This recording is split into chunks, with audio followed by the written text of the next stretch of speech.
Sage advice. You have a day of work ahead of you and a meeting with Grant tonight. But you slide into your car.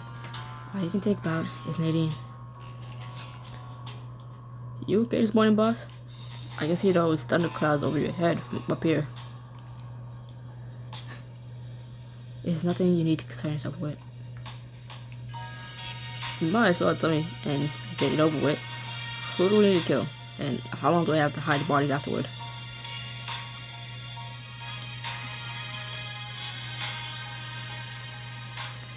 Anderson, it's those gossiping snakes Nadine works with. They've been spreading rumors about why she left the Hernandez campaign. What did you expect? People always talk about the new girl. There's a world of difference between gossip and the things they're saying about her. She's working on a story that links Luis Hernandez with BDSM, and given the nature of her leaving. Wait, do you think Nadine and Hernandez were into BDSM together? As absurd as the idea is, yes. And what's meant Nadine knows she'd never be with a hypocrite like Luis Hernandez. I'm the one she wants, not some uptight, repressed politician who cowers at the first sign of scandal. I thought I was doing her a favor, getting her a job at that political gossip rag, not making her the thing to gossip about. Anderson pulls up smoothly in front of your office, but he doesn't unlock the door right away. Well, if this is bothering you so much, what are you gonna do about it?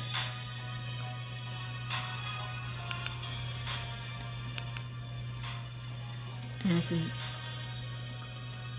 Nadine wouldn't date me for interfering. The last time I drew my money out of problems, I almost ruined things between us. Then it's a good thing there's more to you than money, isn't there? You consider his words and start to smile. I asked my assistant to cancel my 1 o'clock. I'll be taking a long lunch today. After lunch, you make your way to Nadine's office for a surprise visit with a huge bouquet of flowers in hand. I really hate this word.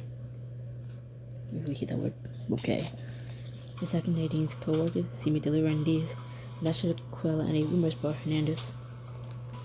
And hopefully it'll lift Nadine's spirits. She must be hard at work right now, alone in that office. You imagine her furrowing her brow concentration, bent over her desk, though not quite the way you'd prefer to bend her over it. She still has that toy sitting on her desk, waiting for my orders. And if she's ever needed a thorough distraction from work, she does now. A few tests before I arrive make this an even more satisfying surprise for both of us.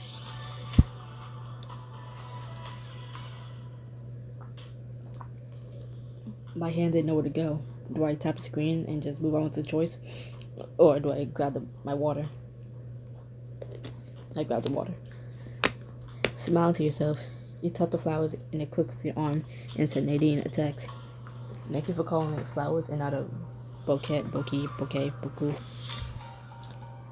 Busy?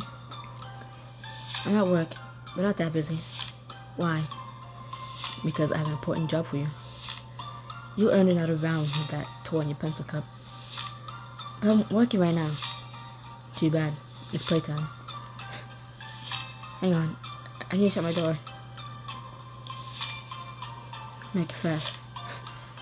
I'm not in the mood to wait. Yes, mistress. It's closed now. And that's better. You smile as you make your way inside. You're in no hurry to get upstairs till she's wet, so you stop by the reception desk.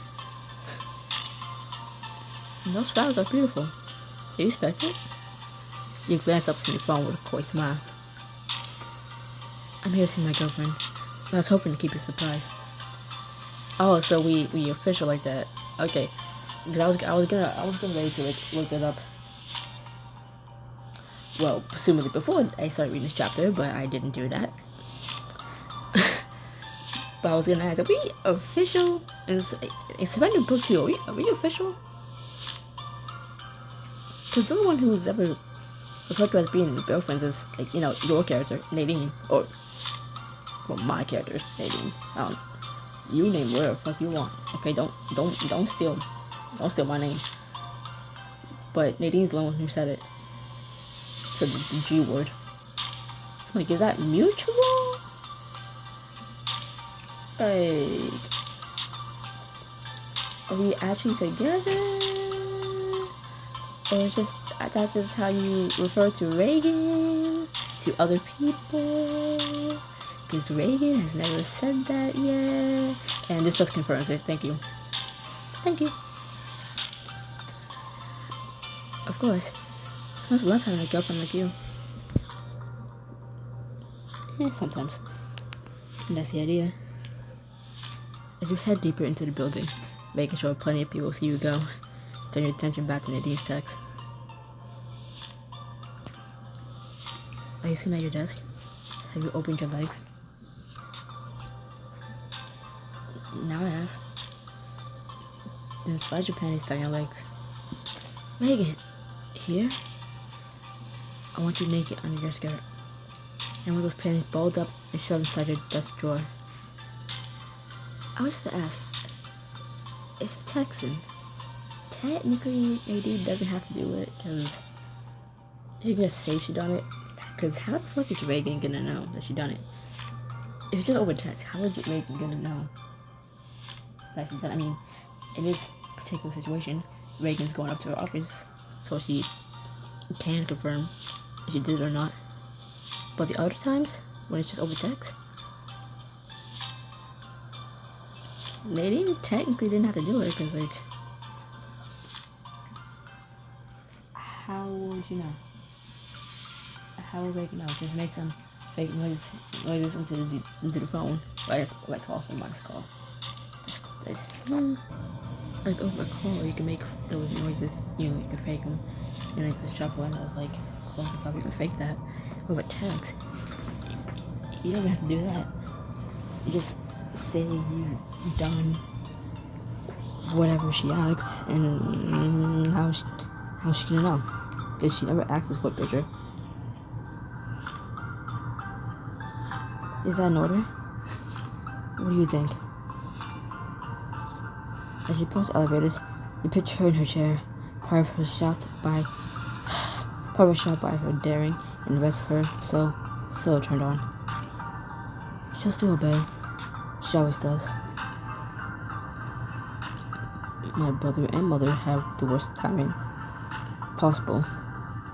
My brother goes downstairs, so I pause as he passes my room. Cool. Can't even unpause, because, oh look, mother's also come downstairs.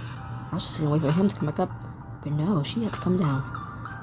Fuck you both. What do you think? How do you feel now? Oh wait, never mind. How do you feel now? Naked, exposed, wet. Good. Let's not waste it.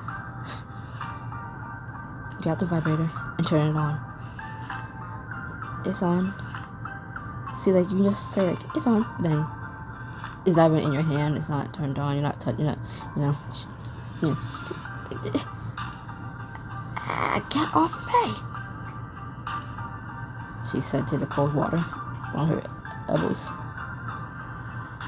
Touch it to your nipples. But my pants off for you. I know. Do what I say, and maybe I'll let you touch yourself. But only if you're good. Have you done what I asked? Yes. See, she's good to say yes, but how do you know she actually did it? My nipples are so hard. Do you want to touch yourself? So bad.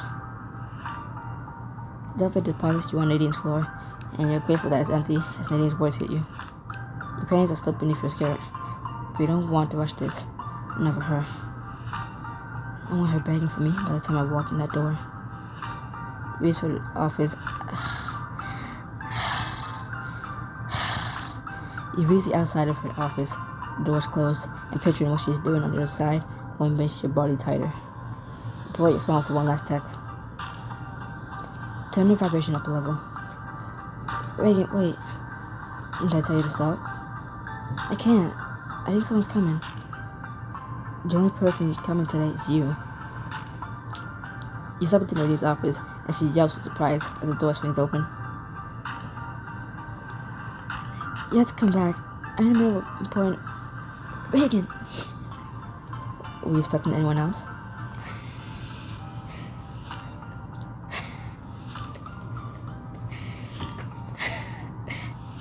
I was embarrassed for Nadine reading that line to the point I was like pausing before I read it, like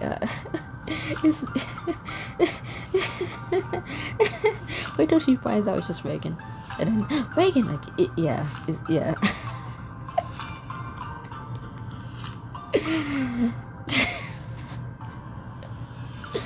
You don't wait for an answer. Locking the door behind you, you cross the room to Nadine's desk, send a bouquet aside. Okay, I still hate that word. And look, that word alone soured my mood. Wow, fuck you. What are you doing? Fuck you. What are you gonna do? The desk gives her some cover, but you step around it. You see her legs spread, the vibrator in one hand. Well, that's a weird voice crack. First, I'm gonna see if you've been a good girl. You slide open her desk drawer to find a pair of panties balled up inside. Very good. And you follow the rest of my orders? I did. I promise I did. She moans and shifts in the chair, spreading her thighs wider to show you as she sets the vibrator down. You're so wet for me. I can't believe you got me like this at work. I'm just getting started. You cast a quick glance around Nadine's office. Even though it's sparsely decorated, there's more than enough to play with.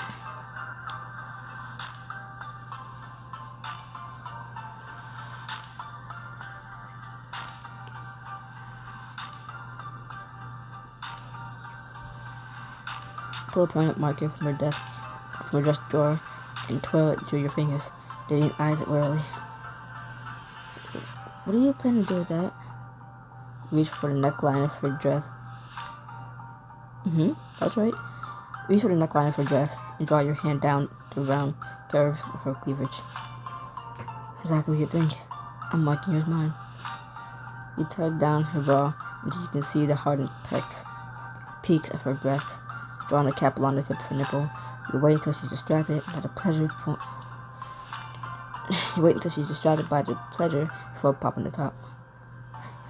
Reagan, I can write whatever I want on those perfect breasts. They're for my eyes only, remember?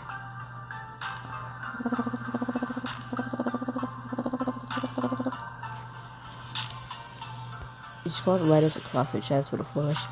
Her whimper turns to moan when you lean close and blow to dry the ink. Much better. I can't believe we're doing this again, right in the middle of my office. You run a finger under Nadine's chin and force her gaze to meet yours. Her eyes aglaze with desire, her lips parted. Oh, if it doesn't, I don't think it's gonna say what I wrote. I wrote plaything. Just FYI. If you want me to stop, you know what you have to say. She sits before you, whimpering softly, but doesn't say a word. And that's what I thought. You like being wet and naked for me under that skirt. You know I do. And then show me.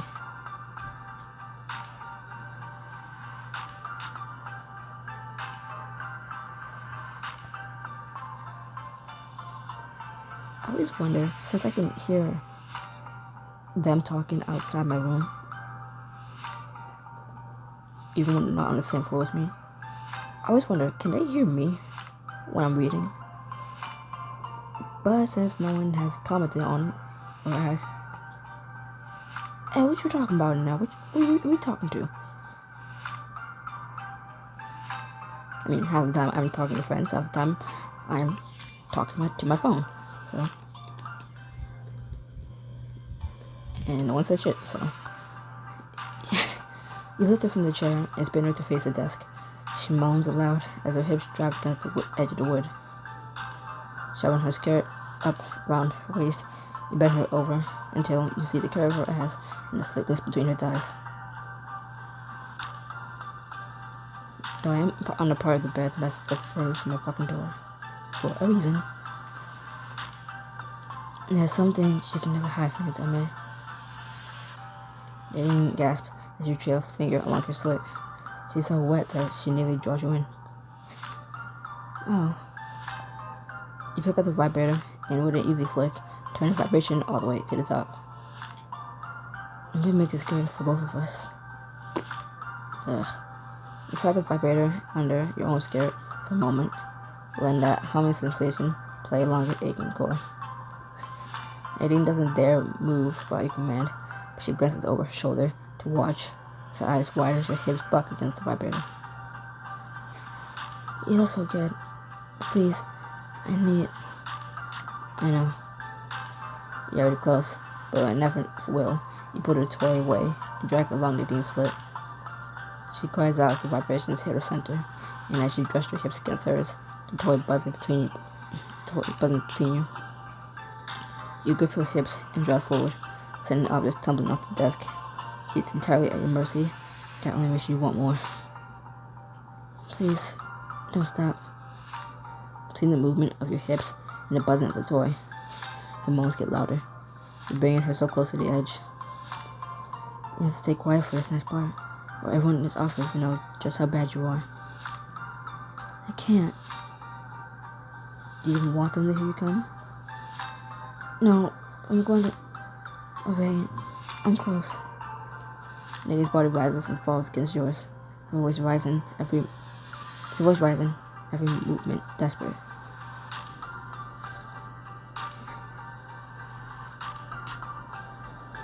Dropping your mouth to her ear and pouring your sternness down my voice. You'll stay quiet, because I'm telling you to. I'm gonna make you come, and if you hold back every one of those pretty cries, I'll be very pleased with you. It clearly takes an effort, but she bites back a moan, her voice a low whisper. Yes, mistress. As you surge against her once more, you bring one palm down on that perfect ass with a satisfying slap. She cries out in a mix of pain and ecstasy, so climax finally takes her. Between the vibrations of the toy and the slick slide of Nadine's body, your own release takes you just as hard. Yes. Nadine's breath is shaky as you slowly pull away. She looks almost as disheveled as the office found you. That was... wow. I knew you enjoyed letting off some steam. Get her panties from the drawer and drop to one knee, sliding the lace over her heeled feet and up her slick thighs. How chivalrous of you. I think that's the first time anyone's ever said that to me. Anyone's ever said that of me. Nadine still looks deliciously flustered by your visit and by the flowers you brought. These are absolutely stunning. I thought you could use a little pick-me-up after yesterday. It's really sweet of you, Reagan. Sweet and unexpected. If you're not too busy, I wouldn't mind seeing more of this place. You want to see where I work? Is that so strange? This place obviously means a lot to you, and I haven't met any of your coworkers. Instead of being flattered by your interest, she suddenly looked suspicious. You mean the coworkers who were talking about me? My God. I paused at the wrong time. You mean the coworkers who were talking about me yesterday? Were they having an affair with Luis Hernandez?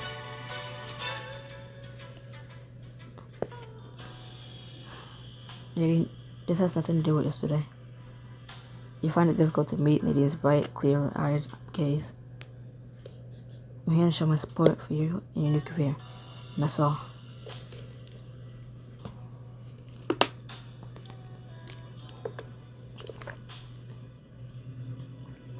I'm with Nadine. I'm with Nadine on this one.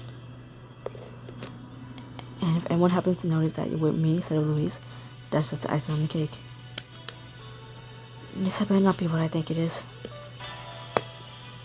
What do you think it is? You playing a hero on my behalf? Again? You turn and pace the lane for Nadine's office, desperate to distract yourself from the surge of protectiveness you feel. I'm sorry, Nadine, but this whole situation has been bothering me since you brought it up. Even those photos of you did leak. Why was everyone so quick to link your name with Luis? Because people are the worst? You shake your head, you continue pacing.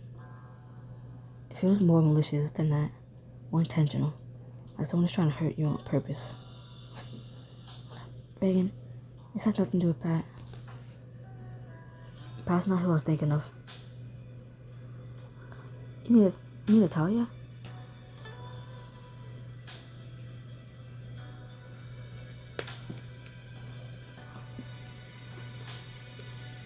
Meaning, I wouldn't trust anyone here. Not after what some of them were saying about you. You barely notice people. It's just a harmless gossip. It happens in every workplace. Not mine. Reagan, you have to stop. I agree. As a pleading note in her voice, you pause. She reaches a hand up to cup the side of your face. I get it. I really do. The flowers and coming here to put the rumors to rest. But you have to let me fight my own battles. I appreciate the gesture, but this is something that only I can fix. I just hate that they hurt you. All I want to do is make it right. You already have. Just being here for me is enough. I forgot how to hold the mic for a second. Every instant screams for you to charge in and smooth the path for her, but it's clear that's not what she wants. I will always be there for you. I know. And I really appreciate you stopping by today. This has been nice. Yes, it was. She's still a little breathless, and that knowledge helps you gain some of your control. You drop a quick kiss on her cheek. I've got work issue to deal with tonight, but I'll see you soon. I like that, and thank you again for everything. After work that evening, you head to an upscale bar where Grant asked you to meet him. I don't know why you couldn't meet him at the office like a normal client, but I did show you a drink. How do we? You're just about to head inside when your phone buzzes with an incoming text. I guess it's got two dumb and it's in Chicago this weekend. Want me for drinks?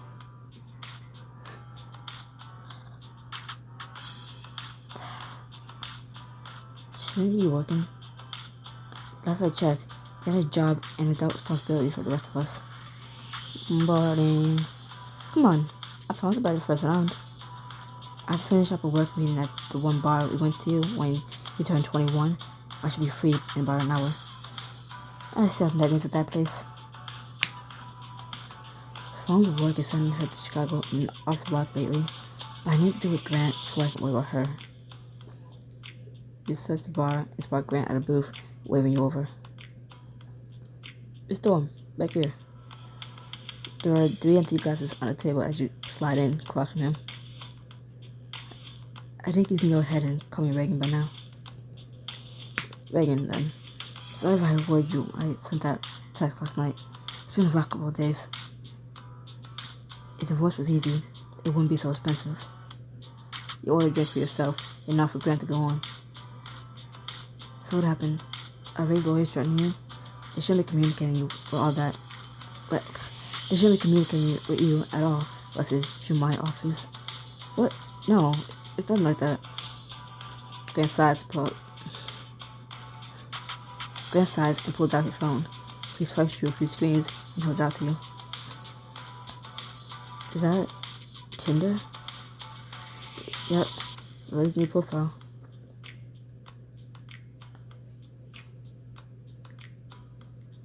Ouch. You know Grant well enough by now to recognize how upset this must make him. I'm sorry. Seeing that must have hurt. Paper cut hurts. Broken leg hurts. This is devastating. I can't believe he's moving on already. Didn't our marriage mean anything to him? Part of you is tempted to head out the door, but since you're here, the man could clearly use some advice. Look, a few days don't mean anything. He's probably feeling as lost and lonely as you are right now. Some people need to hook up to heal. It doesn't mean anything. You really think so? Imagine how you feel needing or seeing someone new and your jaw tenses. To be honest, I don't know what I think anymore. You're struggling for words of wisdom to offer them. Fuck you. You're struggling for words of wisdom to offer when a cheerful voice rings out. The saddest business meeting I've ever seen. It's good over, Reagan. Sloan, I told you to meet me in an hour. Yeah, but I got the board and I was in the neighborhood. And this place hasn't changed since we were last here. Sloan slides into the booth next to you. You like to be annoyed, but for Sloan, it's typical. Maybe your friend here can wait in. How soon is too soon to find your ex on Tinder? Oh, there's a 2-month embargo and all public solicitations for affection. And any earlier than that, and your ex just looks desperate. I think I might like this friend of yours. Why don't we start with the shots and then move on to something a little softer? You look like you need it. By the time the drinks are lined up in front of you, someone is chatting with Grant like an old friend, and the meeting is fully off the rails. You wouldn't know what to look at her, but Reagan's got the romantic streak. She's just having a little lady trouble right now. Sloan. We talked about that a little the other day, actually. About apologies. Then Reagan, you went to him for advice too. I didn't realize this was that bad. How do you apologize though?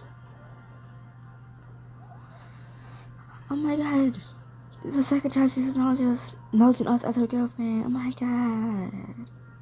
I feel accomplished. I feel appreciated. I feel loved. And then the chapter ends and then I'm sad again. Because I'm single. My girlfriend and I are fine thanks to you. You arrived with her wanting something simple and from the heart. Did Reagan just admit that someone else was right? I'm glad my advice could help someone. Take pity on Grant with a sigh. There's been a lot of divorces in my life, Grant. I promise that nothing you're experiencing is unique or unusual. And now seeing the happy couples in my life, you'll find love again. I promise. I mean, you should have seen Reagan when she first met Nadine. I've never seen anyone fall so hard. The fight so hard against it. Really? What's she like? She's discreet and can take a hint, unlike Sloan over here. I thought we'd get Reagan to admit anything personal till we had at least 2 more drinks. Despite your better judgment, you turned Sloan's teeth with a grin. Please, it take at least 6. You never could hold your liquor against me. You know what this calls for? Damn straight, a drinking gum. Before you can make her listen to reason, Sloan's already waving the nearest weight over. No, so worried, Reagan. I promise we don't push you too hard, unless you want us to. Besides, your birthday is special to someone of yours. Maybe help me to love again. Now just laying on thick. For the first time since you met him, Grant generally seems excited. And nights out with Sloan always makes for a good. Always make for good stories the next day. Drinking game with a client is a bit above and beyond, but it would be good to unwind outside the bedroom for once. Damn, it went cheaper. What was the first one? 18 diamonds? This one is 16. Damn. That voice crack. Drinking with a client may not be the most professional way to bond, but you've done worse with them. Yeah. You've done worse. I don't know. You hooked up with one and you're dating her now, so Nadine be the first to agree with that. No, you do your worst. But I warn you, I won't go down easy. And that's what she said. My night just took a drastic turn for the best. My night just took a drastic turn for the better. Sloan has a way to bring over a bottle of whiskey and a pad of paper. There's a few pages off the pad and passed them around. After many a night at college, drinking with Sloan. Whoa, one more time. After many a night in college drinking with Sloan, you know what's coming next. My game, my old and new friends, is straight face. Everyone write down a sentence, any sentence. Who's going with the papers? Hand out them from the middle. I think I noticed one. I don't have to read what's written down out loud, right? If you crack a smile, you lose. You lose, and you take a shot. For the first round of shots, while Sloan hands you a pen, grinning mischievously. The only way to win a game like this with Sloan is to fight fire with fire. I have to come up with something good. Unless Grant picks mine up instead of Sloan.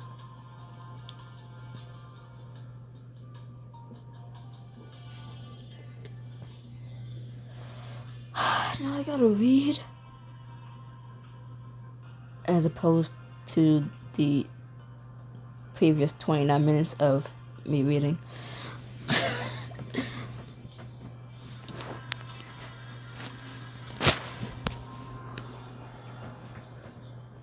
This all looks like is targeting Sloan.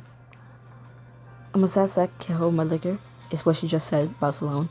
My life is so boring that I crashed my friend's meetings for fun, is what Sloan just did. I'll never be as good looking or as successful as Reagan. I feel like that's directly towards Sloan.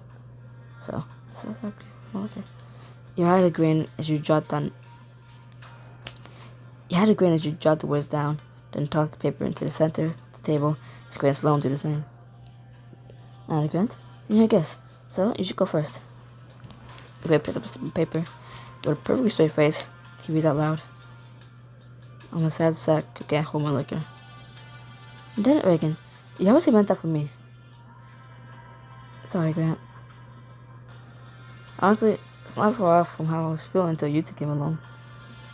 And I can't hold my liquor. By the way, watch. She picks up at the chart and smoothly tosses it back. You roll your eyes and dress for Sloan to pick up paper. Go on then, Sloan. Show us how it's done. That was meant for me, Reagan. All of them were. If I said the one that specifically said Reagan's name, well then it's like, oh wow, I wonder who wrote this one. Sloan unfolds her slip and clears her throat. And the spaghetti sauce on Sloan's top, but Grant didn't want to make her uncomfortable but pointed out. Wait, really? Sloan quickly glances down, only to find her clothes clean. When she realizes she's been bested, Sloan burst out laughing. Well played, Grant. I have to try to move some time.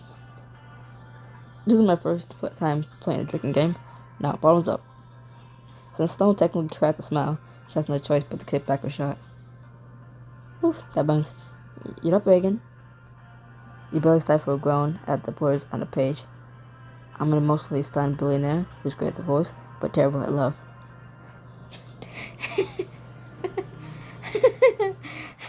See, I laughed. Seriously, Sloan? I don't know the rules. Read it or drink.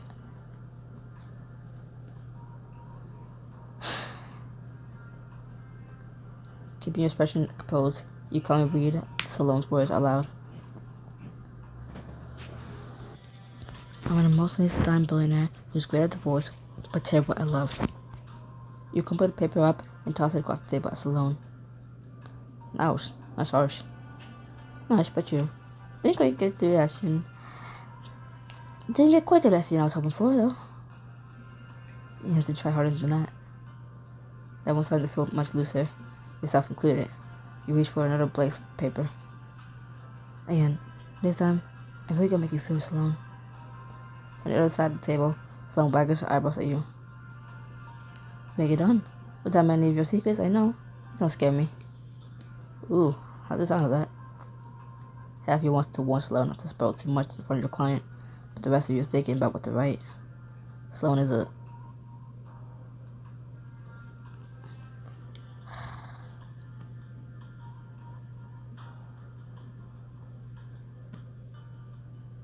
who wishes she could... You can't even fit the whole thing in. Hold on, I'll help you out. There we go. Half as well as...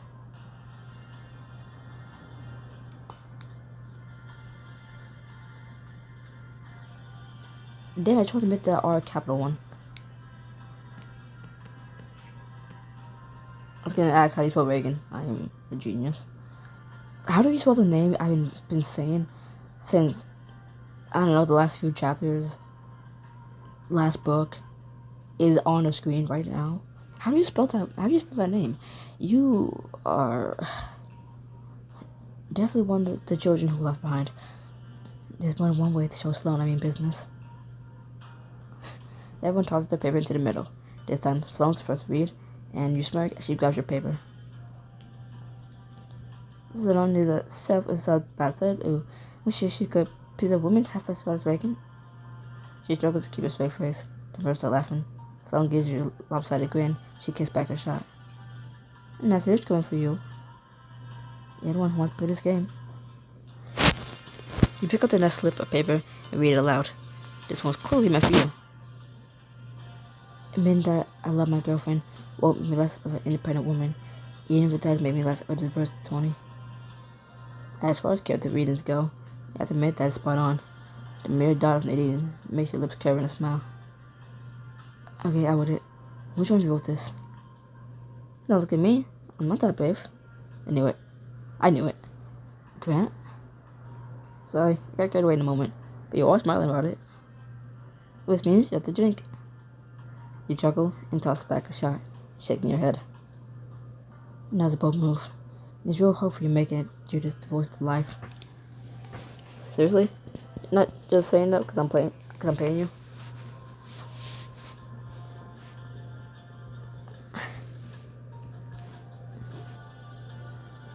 Ask me again after a few more shots. A few more of these, and I'll start calling you the President of the United States. Your stuff is strong.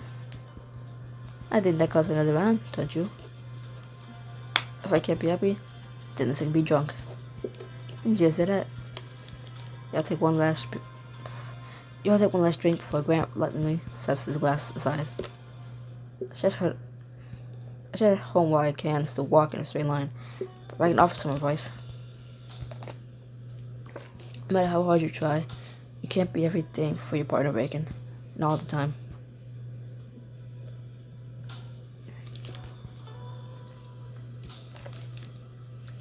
How did you know that I've been struggling with? It's pretty obvious, at least to me. It's also normal. Everyone has strengths and weaknesses in a relationship. The trick is to supplement the things you can't give your partner yourself. Take me and Ray, for example. He loves hiking and biking. I have asthma, so most of it's off the table for me. I don't see how this is relevant. Nadine isn't particularly outdoorsy. Neither am I, which is why I always encourage Ray to do that stuff with his friends while I stay home to paint miniatures. So ask what she wants. Give her as much as that as you can. No, you can't. And when you can't, help her find her somewhere else. Grant stands up and starts pulling a few bills from his wallet, but you shake your head at him. Just nice of me, Grant. You give me a lot to think about. If you're sure, then thanks for drinks and company. It meant more than I could say. Both watch Grant go, for Sloane turns back to you, raising an eyebrow. As I look in your face when you read Grant's last note, is it true? Do you really love Nadine? Warmth blooms in your chest the moment you picture her face, but to put that feeling into words, it's easier to just take a drink. Things are complicated with her right now. Nadine is interested in new experiences. She's starting to realize she might want to be more than a sub. You mean like a switch? Either that or full domain. I don't think she's decided yet. I can't be her sub. You know that better than anyone. She wants to keep exploring this. I don't know how to be everything she needs without holding her back. Someone laughs and starts to drink across the table toward you. And then take it as advice. When you can't or won't go hiking, all you have to do is find someone to go hiking in your place. You mean find someone else to bring it to the bedroom?